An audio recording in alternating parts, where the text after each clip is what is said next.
Bueno, bendiciones en Cristo Jesús, hermanos. Continuamos con la lectura del Catecismo Mayor de San Pío X, capítulo 2, del primer artículo del símbolo, acerca de Dios Padre y de la creación. ¿Qué nos enseña el primer artículo? Creo en Dios Padre Todopoderoso, Creador del cielo y de la tierra. El primer artículo del credo nos enseña que hay un solo Dios, que es todopoderoso, que creó el cielo y la tierra y todo lo que en el cielo y en la tierra se contiene. ¿Cómo sabemos que hay Dios? Sabemos que hay Dios porque la razón lo demuestra y la fe lo confirma. ¿Por qué se dice que Dios es Padre? Se dice que Dios es Padre primero porque es Padre por naturaleza de la segunda persona de la Santísima Trinidad, que es el Hijo engendrado por Él. Segundo, porque Dios es Padre de todos los hombres que Él ha creado, conserva y gobierna.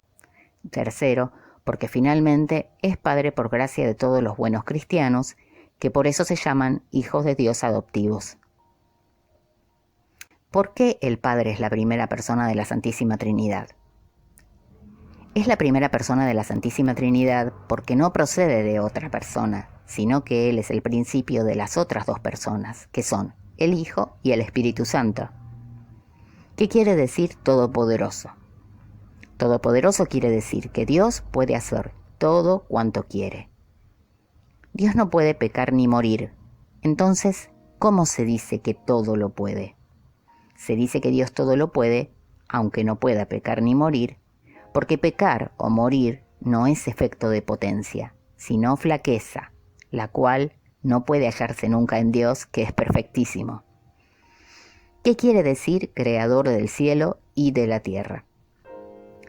Crear es hacer de nada algo. Por esto se dice creador del cielo y de la tierra, porque hizo de nada el cielo y la tierra, y cuanto en el cielo y en la tierra se contiene. ¿Fue creado el mundo por el Padre solamente? El mundo fue creado igualmente por las tres personas de la Trinidad, porque todo cuanto hace una persona respecto a las criaturas lo hacen con el mismo acto las otras dos personas. ¿Por qué pues la creación se atribuye particularmente al Padre? Se atribuye particularmente al Padre porque es efecto de la divina omnipotencia, la cual se atribuye especialmente al Padre, como la sabiduría al Hijo y la bondad al Espíritu Santo, aunque las tres personas tienen la misma omnipotencia, sabiduría y bondad. ¿Tiene Dios cuidado del mundo y de todas las cosas que ha creado? Sí.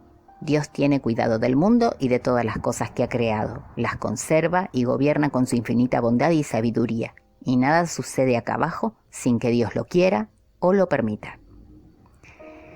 ¿Por qué decimos que nada sucede sin que Dios lo quiera o lo permita? Nada sucede sin que Dios lo quiera o lo permita, porque hay cosas que Dios quiere y manda, y otras que no las impide, como por ejemplo el pecado. ¿Por qué Dios no impide el pecado? Dios no impide el pecado porque aún del abuso que el hombre hace de la libertad que Él le dio, sabe sacar bien y hacer que brille más y más su misericordia o su justicia. Segunda parte. Hablemos de los ángeles. ¿Cuáles son las criaturas más nobles que Dios ha creado? Las criaturas más nobles creadas por Dios son los ángeles. ¿Y quiénes son los ángeles? Son criaturas inteligentes y puramente espirituales. ¿Con qué fin Dios creó a los ángeles? Dios creó a los ángeles para que le honren y le sirvan y para hacerlos eternamente bienaventurados. ¿Qué forma o qué figura tienen los ángeles? Los ángeles no tienen forma ni figura alguna sensible, porque son espíritu, que subsisten sin necesidad de estar unidos a un cuerpo alguno. ¿Por qué pues se representa a los ángeles con formas sensibles? Los ángeles se representan con formas sensibles, primero, para ayudar a nuestra imaginación, y segundo, porque así han aparecido muchas veces a los hombres, como por ejemplo leemos en las Santas Escrituras. ¿Permanecieron fieles a Dios todos los ángeles? No, no permanecieron fieles a Dios todos. Antes, muchos de ellos, por soberbia, pretendieron ser iguales a Él e independientes, y por ese pecado fueron desterrados para siempre del paraíso y condenados al infierno. ¿Cómo se llaman los ángeles desterrados para siempre del paraíso y condenados al infierno? Se llaman demonios, y su caudillo se llama Lucifer o Satanás. ¿Pueden los demonios hacernos mal? Sí, pueden hacernos mucho mal, en el alma y en el cuerpo, si Dios les da licencia, mayormente tentándonos a pecar. ¿Por qué nos tientan? Nos tientan por la envidia que nos tienen, lo cual les hace desear nuestra eterna condenación, y por odio a Dios, cuya imagen resplandece en nosotros. ¿Por qué permite Dios las tentaciones? Las permite para que, venciéndolas con su gracia, ejercitemos las virtudes y adquiramos merecimientos para el cielo.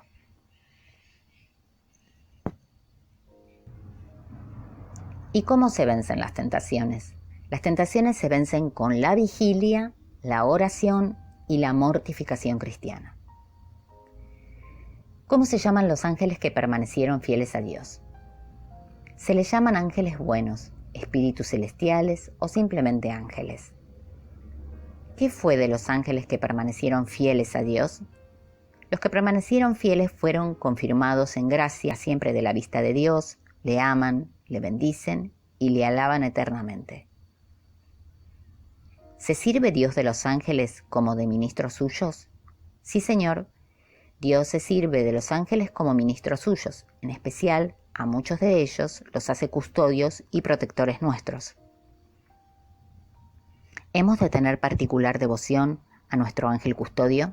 Sí, hemos de tener una particular devoción, honrarle, implorar su socorro, seguir sus inspiraciones y ser agradecidos a su continua asistencia. Tercera parte, hablemos del hombre. ¿Cuál es la criatura más noble que Dios ha puesto en la tierra? La criatura más noble que Dios puso en la tierra es el hombre. ¿Y qué es el hombre?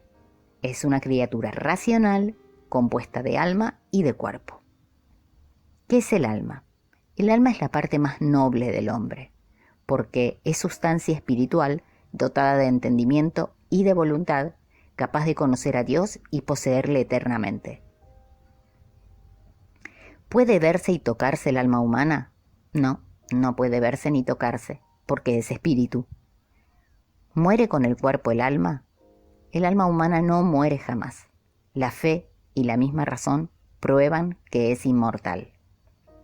¿Es libre el hombre en sus acciones? Sí, es libre, y todos nosotros sentimos dentro de nosotros mismos que podemos hacer una cosa o no hacerla, o hacer una en vez de otra. Explíqueme con un ejemplo la libertad humana. Al decir yo voluntariamente, por ejemplo, una mentira, pienso que podría no decirla y callarme, y que podría asimismo hablar de otro modo diciendo la verdad. ¿Por qué se dice que el hombre fue creado a imagen y semejanza de Dios? Se dice que el hombre fue creado a imagen y semejanza de Dios porque el alma humana es espiritual y racional, libre en su obrar, capaz de conocer y amar a Dios y de gozarlo eternamente, perfecciones que son un reflejo de la infinita grandeza de Dios. ¿En qué estado puso Dios a nuestros primeros padres Adán y Eva? Los puso en el estado de inocencia y de gracia, mas presto cayeron de él por el pecado. ¿Dio el Señor otros dones a nuestros primeros padres, además de la inocencia y de la gracia santificante? Además de esos dones, dio el Señor otros a nuestros primeros padres, que ellos debían transmitir junto con la gracia santificante a sus descendientes, y eran la integridad o perfecta sujeción de la sensualidad de la razón, la inmortalidad, la inmunidad de todo dolor y miseria, y la ciencia proporcionada a su estado. ¿Cuál fue el pecado de Adán? El pecado de Adán fue pecado de soberbia y de desobediencia grave. ¿Cuál fue el castigo de Adán y Eva?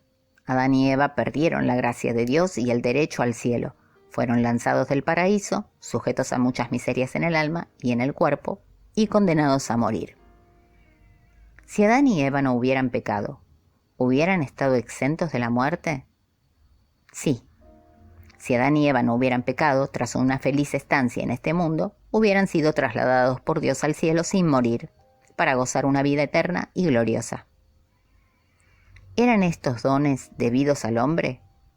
No eran debidos al hombre, sino absolutamente gratuitos y sobrenaturales. Y por eso, desobedeciendo Adán al divino mandamiento, pudo Dios, sin injusticia, privar de ellos a Adán y a toda su posteridad. ¿Es este pecado únicamente propio de Adán? No, también es nuestro, aunque de diverso modo. Es propio de Adán porque él lo cometió como un acto de su propia voluntad, y por esto en él fue personal.